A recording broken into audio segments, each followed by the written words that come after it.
Monsieur Philippe Liotard. Merci. Bonsoir.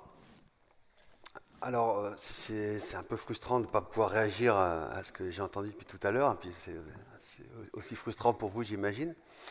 Alors, j'interviens moi sur des pratiques, en fait, des pratiques qui sont des pratiques totalement contemporaines, même si elles s'inscrivent pour un grand nombre d'entre elles dans des histoires, dans des traditions, dans des cultures.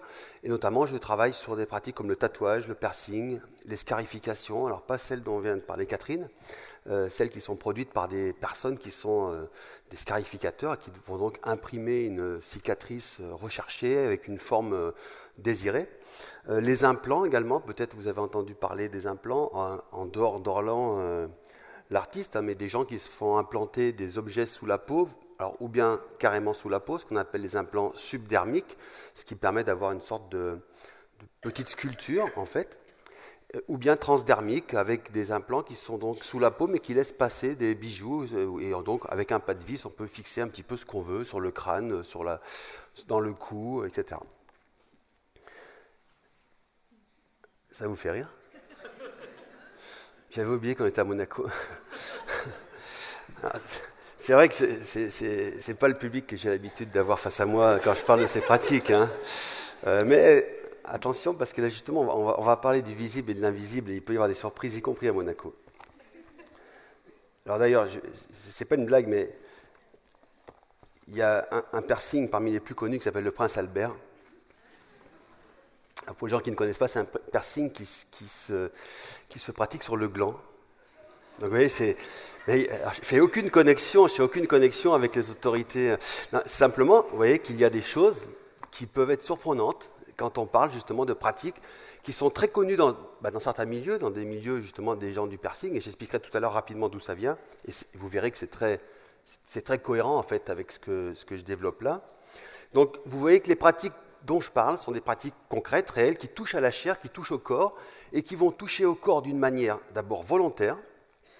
Et là, je fais vraiment une différence dans ce que j'étudie avec les pratiques dites traditionnelles qui ont été tout à l'heure invoquées à propos des pratiques de scarification, où dans ce cas-là, on a plutôt affaire au groupe qui va inscrire sa loi sur le corps des jeunes individus, des jeunes filles, des jeunes garçons, alors que les pratiques dont je parle sont plutôt des pratiques volontaires auxquelles les personnes se livrent volontairement dans le cadre d'un désir de transformation d'elles-mêmes, sur lequel je reviendrai. Alors c'est vrai que je travaille sur des pratiques aussi un petit peu transgressives. Transgressives, notamment quand on parle de tatouage, c'est quelque chose qui s'est totalement normalisé depuis une vingtaine d'années. Mais par exemple, les tatouages du visage, les tatouages des mains, les tatouages des yeux restent encore relativement marginaux, même si leur pratique se développe, notamment dans les jeunes générations. Quand je parle de jeunes générations, c'est moins de 25 ans. Et donc pas seulement chez des personnes qui ont déjà une culture de l'écriture sur soi, mais on a bien affaire à des pratiques émergentes chez des personnes relativement jeunes qui ne sont pas, et c'est là que je suis en réponse et en complémentarité avec ce que vient de développer Catherine, qui ne sont pas nécessairement des personnes en souffrance qui exercent des actes sur elles-mêmes pour produire une douleur qui leur permet de se sentir vivre.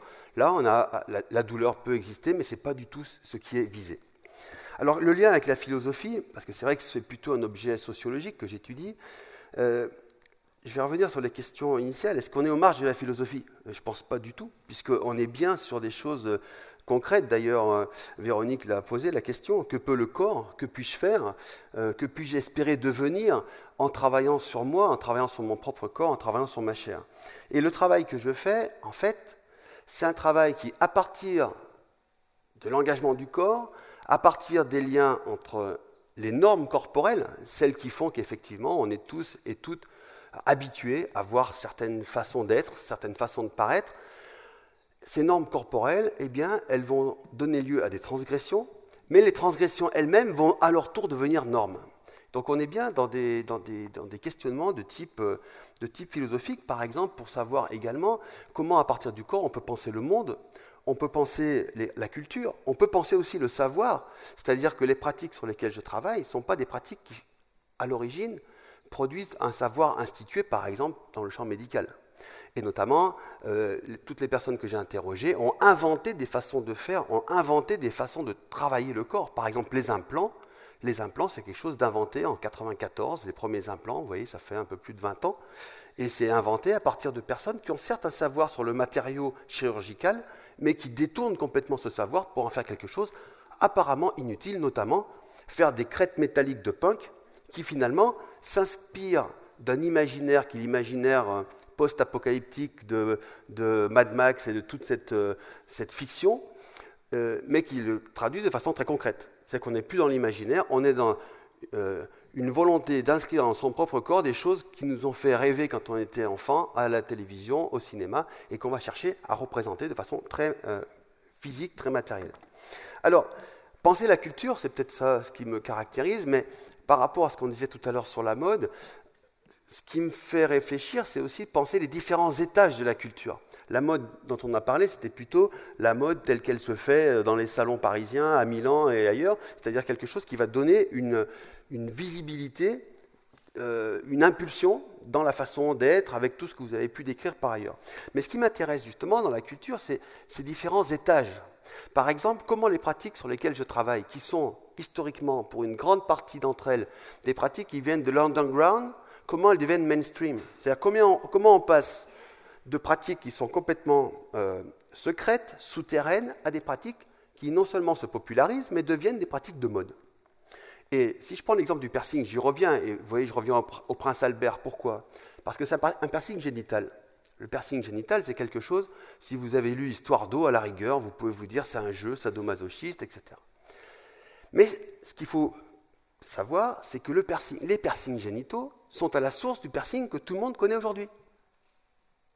Le piercing sur le nombril, le piercing sur l'arcade, ça vient du piercing génital pratiqué dans les milieux sadomasochistes de la côte ouest américaine de San Francisco et de Los Angeles, qui vont, ces milieux qui sont relativement restreints quantitativement et qui sont relativement secrets en termes de pratique, tout d'un coup vont construire une visibilité de ces pratiques. Comment? Tout simplement, en 1975, en créant la première boutique de piercing au monde à Los Angeles, la boutique Gauntlet, qui, de fait de la création de la boutique, va bien sûr continuer à alimenter ce milieu très marginal, mais en même temps va donner une visibilité à des piercings. Et on voit dès le début des années 1980, des hommes se promener avec le nez percé, ce qui aujourd'hui est relativement courant, alors peut-être pas à Monaco, mais à Lyon, d'où je viens, il y a beaucoup de mes étudiantes, par exemple, de mes étudiants qui portent ce bijou.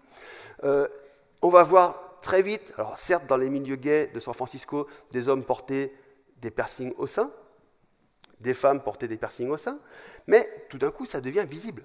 C'est-à-dire qu'on a quelque chose qui va devenir visible et devenir désirable. Et c'est ce processus que j'essaye de penser.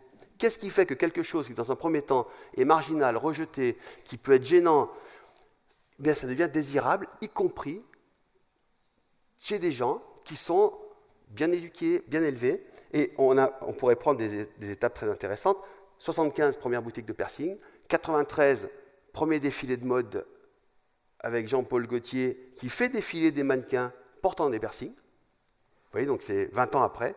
Et 20 ans après, 2013, 2014, eh bien, il n'est pas surprenant de voir une maman accompagner sa jeune fille de 13 ou 14 ans chez le perceur pour la féliciter de ses bonnes notes au collège.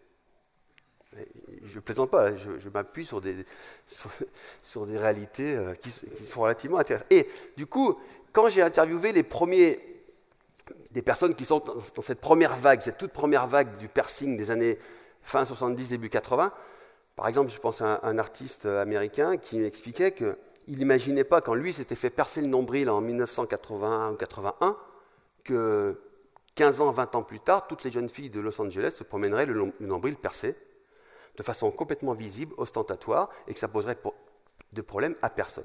Donc voilà la question sur les thèmes sur lesquels je travaille.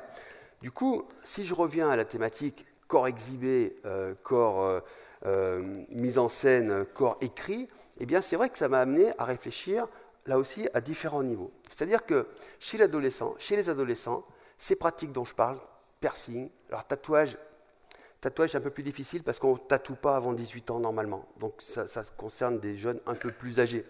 Alors que le piercing, s'il y a des parents qui donnent leur accord, là on peut effectivement percer, puisque c'est finalement uniquement apposer un bijou, comme porter des boucles d'oreilles. Simplement, on va porter des boucles d'oreilles ailleurs ou des bijoux ailleurs. Donc les parents peuvent donner une autorisation. Donc on ne va pas voir peut-être des tatouages chez des très jeunes, mais il n'empêche que cette pratique, chez les adolescents, c'est plutôt une pratique qui, comme tu l'as dit, cherche la visibilité. Il faut le montrer. Ce qu'on fait, on le montre. C'est pour ça que, par exemple, on va avoir chez les jeunes souvent des tatouages ou des piercings qui se voient, qui sont sur le visage, qui sont sur des parties qui vont justement accrocher l'œil. Mais ça ne signifie pas que toute pratique de ce type vise l'exhibition. Et c'est ce que je vais essayer de discuter. C'est-à-dire que ces techniques de marquage de la chair, alors, ça a été mentionné au tout début par l'introduction, par l'aiguille. Le tatouage, c'est une aiguille. Par le scalpel, les scarifications, c'est fait au scalpel. Par le poinçon, quand on perce, on utilise un poinçon d'ailleurs très biseauté, qui est complètement construit sur la base des aiguilles qu'on utilise dans le champ médical. Donc on est sur l'invention de techniques qui visent à ce que l'on puisse marquer le corps, y compris en travaillant la chair, sans produire de douleur, ou la douleur la moins importante possible. Par exemple, quand on fait un piercing, ça dure 1 seconde, la douleur dure 1 seconde et après, ça passe. Après, bon, il y a la cicatrisation, vous me direz, selon les endroits où ça peut se produire. Mais ces techniques de marquage de la chair, donc, elles peuvent être discutées justement du point de vue de leur visibilité et de l'invisibilité. Parce que ça caractérise, selon moi, un processus de personnalisation du corps. Personnalisation au sens où on personnalise son corps dans la mesure où on le modifie et on va chercher à produire un certain nombre de caractéristiques propres. Et ces caractéristiques propres, cette personnalisation, elle se fait dans une confrontation à soi. C'est-à-dire qu'on n'est pas obligé seulement de le montrer, c'est aussi quelque chose qui concerne la personne dans son rapport à elle-même, dans son rapport à son propre corps. Alors, ce que je voulais dire sur la question de l'écriture, justement, c'est que cette écriture, elle peut être donnée à voir ou elle peut être gardée secrète. Cette écriture au sens l'inscription dans la chair, l'inscription que ce soit par l'encre, par la scarification ou par l'implant par exemple. L'écriture que l'on donne à voir, c'est effectivement une écriture qui va permettre de produire une écriture de soi que je vais livrer à autrui. Et vous avez bien saisi que par exemple à l'adolescence, cette lecture que je donne de moi ou d'un moi transgressif, si je fais quelque chose qui justement est perçu par les adolescents, par l'adolescent comme étant quelque chose de transgressif vis-à-vis de l'ordre adulte, j'ai envie que ça se voit. Pourquoi ? Parce que si ça se voit, ça va enquiquiner les enseignants, les parents, les adultes, les médecins, les psychiatres, les psychanalystes, parce que, tel que ça a été présenté, la façon dont Laura, je crois, présente sa scarification, c'est quelque chose qui est produit pour choquer, en tout cas pour bousculer la réaction de l'adulte. Donc cette écriture, elle peut être donnée à voir, mais elle peut être aussi complètement gardée secrète. Et c'est là qu'il me semble qu'il y a un lien à faire entre ce que l'on peut produire du côté du visible et du côté de l'invisible. Ces caractéristiques, elles sont importantes parce que finalement, ce que je porte sur moi, ça va me donner aussi la possibilité de jouer de ce que je vais livrer à autrui. Par exemple, si jamais je suis dans une démarche d'écriture, tatouage, piercing, scarification, je peux complètement être dans une démarche élective et choisir les personnes à qui je vais montrer ce que j'ai fait sur moi. C'est ce que, quand j'ai commencé à travailler sur ces questions il y a 20 ans maintenant, c'est ce que me disaient les premiers perceurs que je rencontrais, qui me disaient « mais tu ne te rends pas compte que parmi les gens qui viennent dans les studios, il y a des personnes que tu croiserais qui sont complètement normales du point de vue de leur apparence. Des personnes que tu vois, certaines à la télévision, qui sont couvertes de tatouages ou de piercings. Néanmoins, ces personnes couvertes de tatouages et de piercings, on ne peut pas le savoir puisqu'elles vont à la fois jouer sur ce caractère dans leur vie intime, dans leur vie privée, peut-être en réservant le dévoilement de ces marques aux personnes qu'elles ont choisies, ça peut être leurs compagnons, leurs amis, leurs partenaires sexuels, etc. Alors que par ailleurs, elles jouent sur un caractère très normalisé de l'apparence et socialement relativement adapté. Donc là, c'est quelque chose qui est important parce que ça n'a pas du coup la même signification. Une même pratique n'aura pas la même signification pour la personne qui s'y livre en fonction de ce qu'elle va choisir de donner à voir de cette pratique. Du coup, l'écriture de soi, l'écriture sur soi, c'est aussi, alors je vais essayer de décliner un petit peu, c'est une écriture qui se fait dans un souci de soi. Ce n'est pas quelque chose qui se fait au hasard. Par rapport à l'ensemble des personnes que j'ai pu voir, et même s'il y a parfois des jugements de valeur qui sont portés par les adultes, notamment sur les jeunes qui se tatouent ou qui se percent, même si le discours commun qu'on va entendre du côté des adultes, qui consiste à dire oui, mais il faut réfléchir parce que tu risques de le regretter, etc., donc ce discours très raisonnable, je dirais, laisse à penser que les jeunes ne savent pas ce qu'ils font. Or, de mon expérience, ils savent très bien ce qu'ils font, et leur demande, même si parfois elle peut être inspirée de ce qu'ils voient à la télévision, par exemple une émission de télé-réalité qui montre un jeune homme ou une jeune femme qui porte un tatouage sous l'oreille, mettons une note de musique sous l'oreille, pour faire quelque chose d'original que tout le monde porte maintenant, eh bien, enfin, que beaucoup de personnes portent, ça peut effectivement déclencher le désir de ressembler à la personne qui compte parce qu'on la suit, parce qu'on s'identifie à elle, et donc déclencher ce souci de porter la même chose.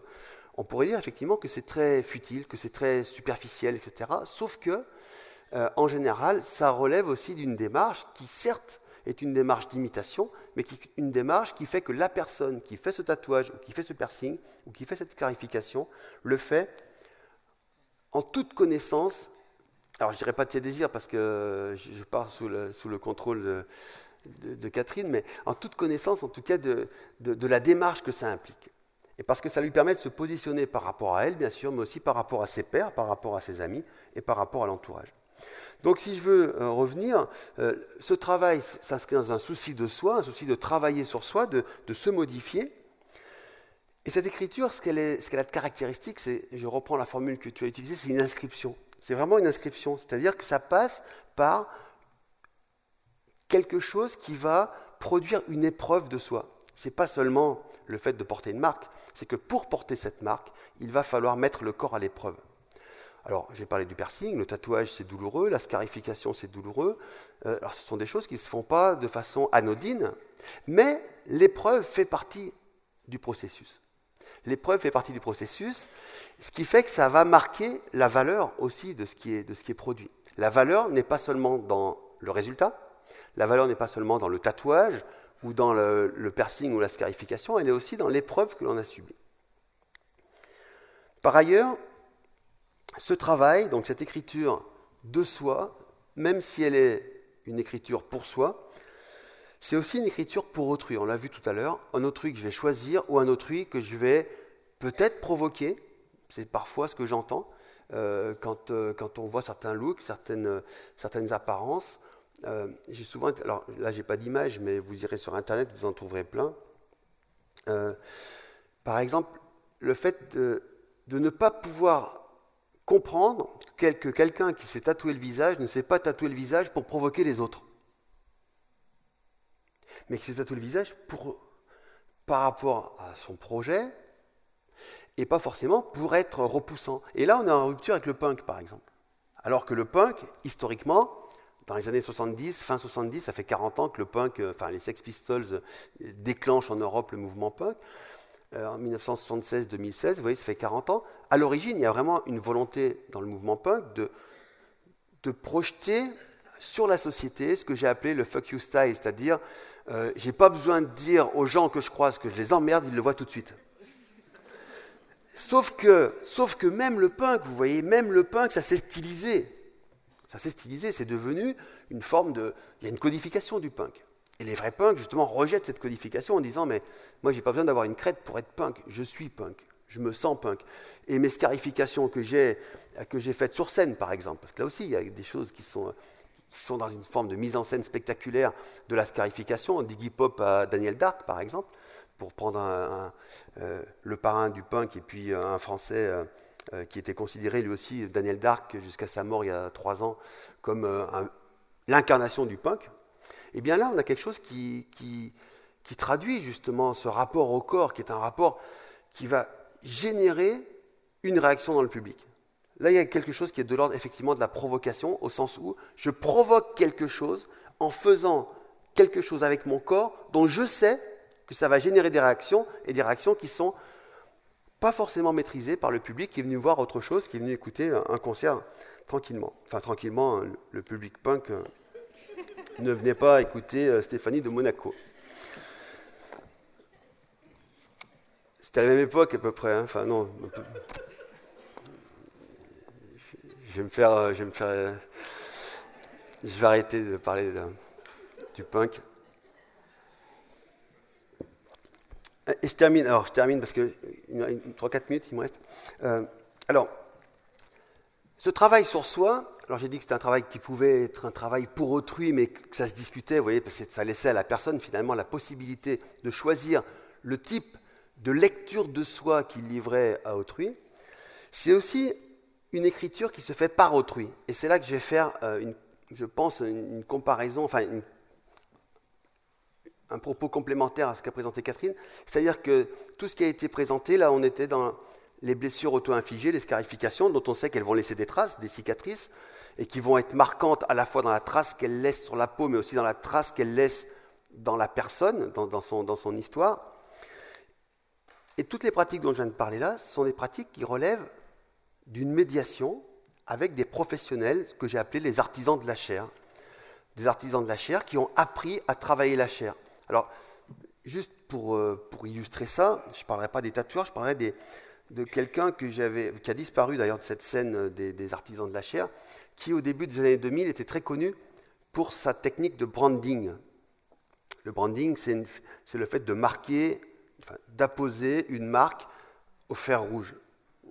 Vous avez vu ça dans les westerns hein, ou en Camargue. Hein.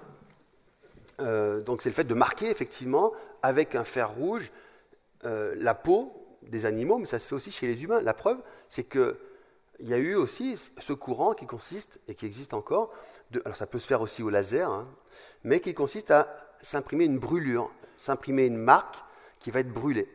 Et c'est plus discret que la cicatrice faite au scalpel. La peau va récupérer plus vite, et donc ça fait quelque chose qui finalement finit par être quasiment invisible, sauf que ça reste. Les personnes savent bien qu'elles ont eu une marque ici ou sur la poitrine, etc. C'est quasiment invisible à autrui, mais pour elles, c'est très révélateur de ce passage qu'elles ont eu, de se marquer d'une étoile, d'un cœur ou de n'importe quoi.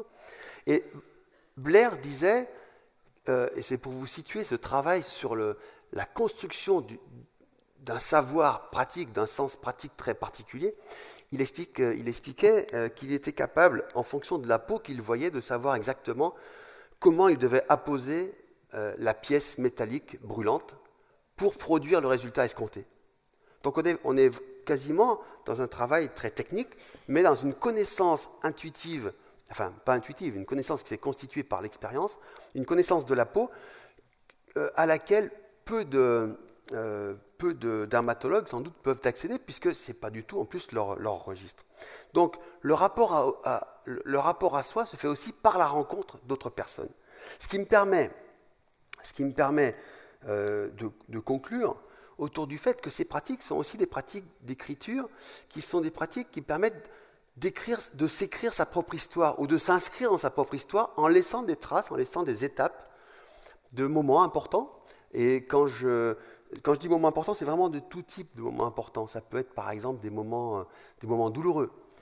Quand par exemple des personnes se font tatouer dans le dos un motif quelconque, mais avec de l'encre mélangée à la cendre d'un proche qui a été... Mais je trouve ça beau. Enfin, vous voyez, en fait, c'est s'ancrer, garder dans la peau la personne aimée, que ce soit un enfant, que ce soit un compagnon, une compagne, etc. C'est-à-dire que là, on a quelque chose de résolument symbolique, de totalement symbolique. Et quand je dis que c'est des moments douloureux, ça peut être aussi des moments, bien sûr, heureux. Et tout ça, c'est des choses qui vont permettre de garder des traces de soi.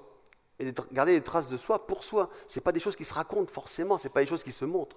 Ce sont des choses qui se vivent, qui permettent finalement de devenir soi tout en transformant son corps et en gardant des espaces sur lesquels on peut sentir à tout moment, un petit peu comme pour les scarifications, on a toujours cette mémoire de ce qu'on a produit sur soi, même si ce n'est pas révélé aux autres. Et par exemple, en ce moment, je travaille sur les tatouages produits sur des femmes qui ont été opérées de cancer du sein. Ce n'est pas de la repigmentation. Hein. C'est totalement différent des actes médicaux qui consistent par exemple à repigmenter le mamelon. Là, on a affaire vraiment à du tatouage esthétique.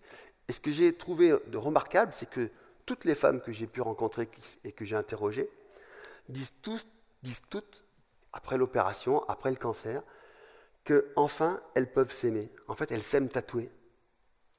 Passer le moment de la maladie, de l'opération, etc., passer le dégoût du corps, passer le rejet d'elles-mêmes, parfois le rejet de leurs compagnons, d'elles-mêmes, etc., le fait qu'elles se tatouent leur permet de s'aimer à nouveau. Donc vous voyez, c'est des choses qui s'inscrivent là dans un travail de, pas seulement, et je crois que c'est important que nos deux communications s'enchaînent, pas seulement sur des choses qui traduisent un mal-être, etc., mais aussi toutes les pratiques dont je viens de parler s'inscrivent, selon moi, dans un travail de construction de soi qui est relativement positif pour les personnes et qui leur permet de s'apprécier, de s'aimer, et en tout cas, parfois, même de se supporter. Je vous remercie.